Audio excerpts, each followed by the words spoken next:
Bueno, desde ya, muchas gracias. Muy agradecido, Pedro, Karel, por esta invitación, poder compartir con ustedes. Más allá de que uno viene de lejos, pero parece que las distancias son muy cortas cuando hay tanto amor y tanto cariño por todos. Así que la verdad que muy agradecido. Yo haciendo un poco eco a lo que decía la doctora Mariana, en realidad soy especialista en medio ambiente, en toxicidad ambiental, y desde hace mucho tiempo nos viene preocupando por qué enfermamos y por qué enfermamos mal y por qué cada vez enfermamos más.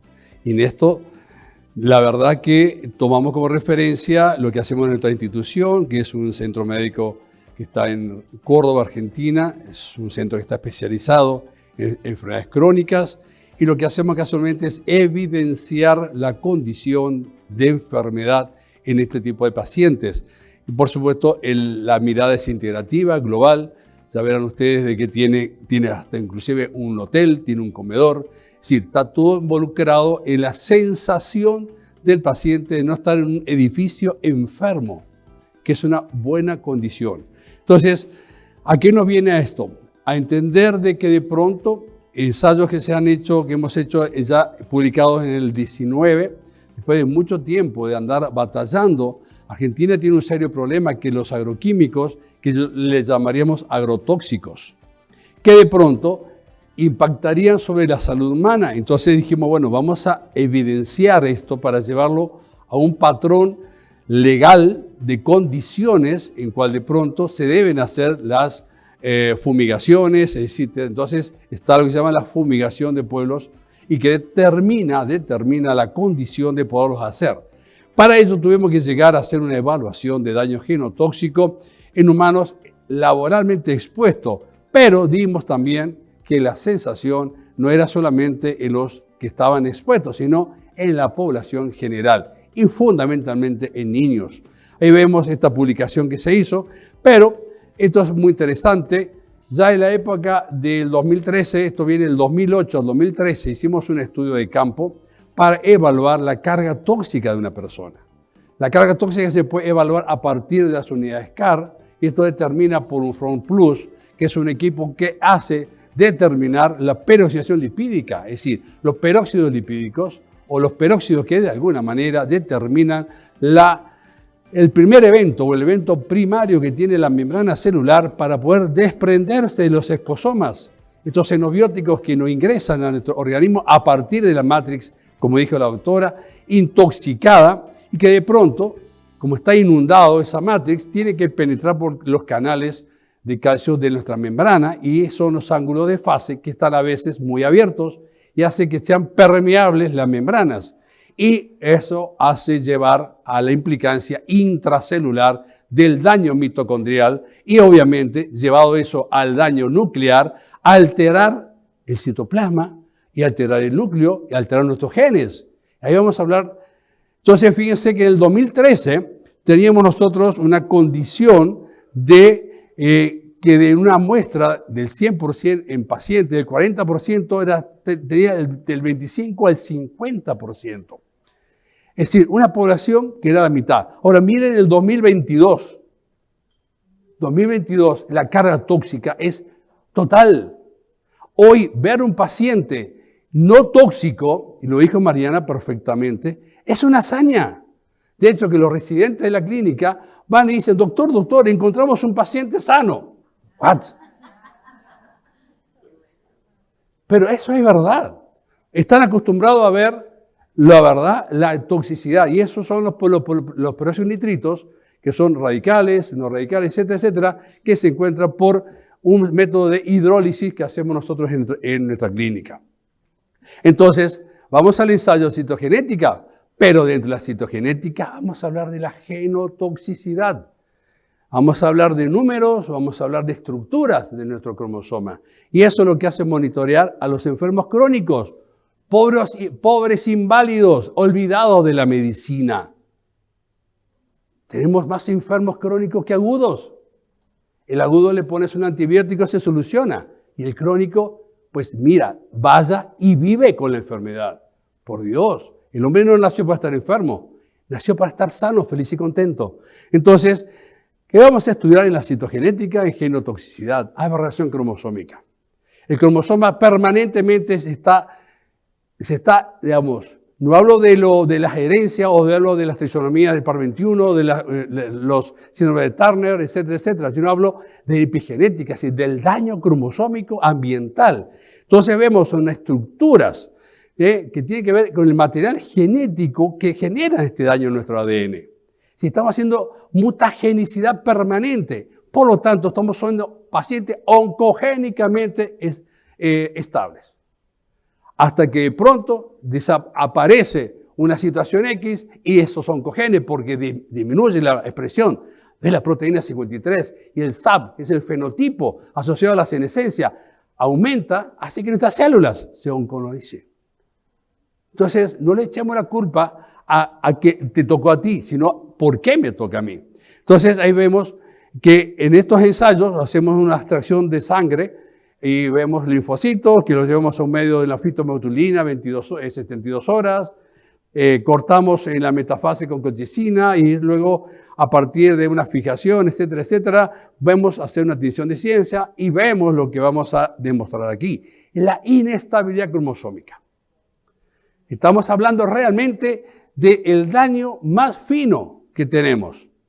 Estoy de acuerdo con que hay que, obviamente, dentro de lo integrativo, todo lo que hemos visto hasta aquí, pero acá está desarrollado el por qué nosotros generamos estas aberraciones observadas en el daño de los linfocitos. Entonces, fíjense, las exposiciones, las radiaciones electromagnéticas. Yo acabo de adquirir esto. Dice, sí, perfecto, es un campo que me detiene los campos electromagnéticos. Hay otros equipos también que nos detienen.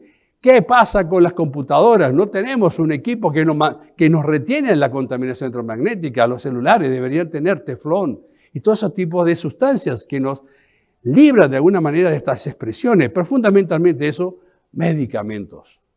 Estamos intoxicados de medicamentos. Y ahora, ¿saben qué? Estamos intoxicados de suplementos.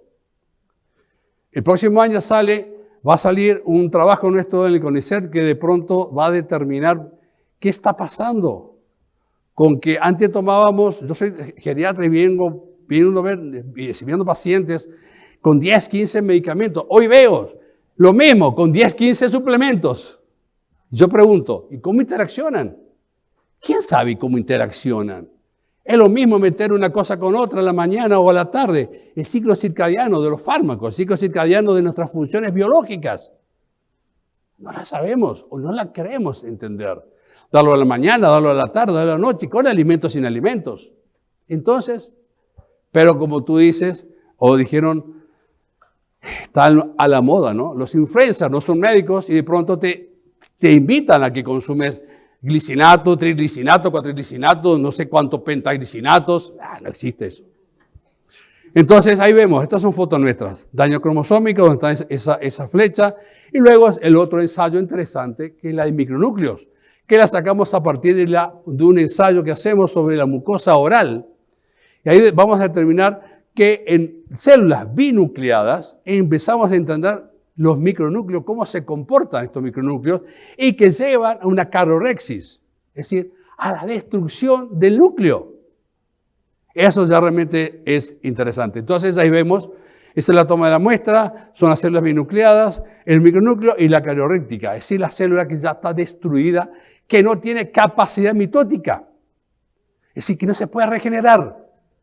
Entonces, ¿todo el mundo puede regenerar? Bueno, yo escuchaba acá, sí, perfecto, con la emoción, está todo muy bien, pero tienes que desintoxicarte emocionalmente, con lo que sea, pero te tienes que desintoxicar. ¿Cuántas veces caminamos en el césped? ¿Cuántas veces oramos? ¿Cuántas veces?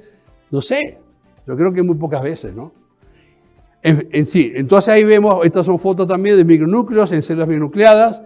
Entonces, hablamos del índice mitótico. ¿Cómo reparo? ¿A partir de qué? De la proliferación celular.